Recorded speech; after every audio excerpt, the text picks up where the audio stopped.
So ito yung part to nung unang upload natin, ano, na Sharp na pinalitan ng buong makina. Ito naman ngayon Samsung na pinalitan din ng buong makina. So ito pa rin, si Tio pa rin yung may-ari. At ang problema nito ay walang power talaga, walang standby.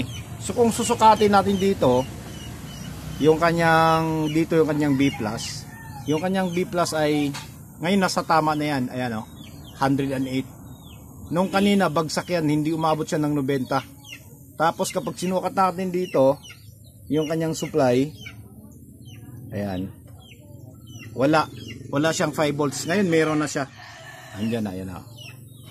Okay, so ang problema pala nito, torsion lang. Ayan o, pinagkukuskus natin to dito.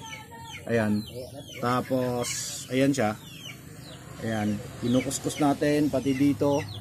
Ayan, nilinis natin yan. So makikita nyo dito sa primary o, ayan.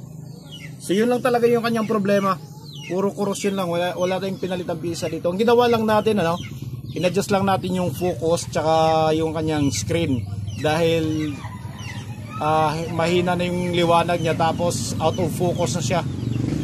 Ngayon wala na, okay na siya. Yan na, yan. Okay, ayan o, normal na yung kanyang display.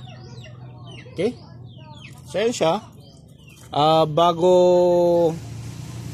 pumarada yung araw ay natapos natin. Siguro nung oras na ba? Yata mukhang mag-alas 5 na. Ayan. So sa wakas dali natin yung dalawa sa loob ng isang oras na higit. Ayan siya. Okay, so hanggang dito na lang siguro tayo, no? So maraming salamat ulit. God bless at bye bye.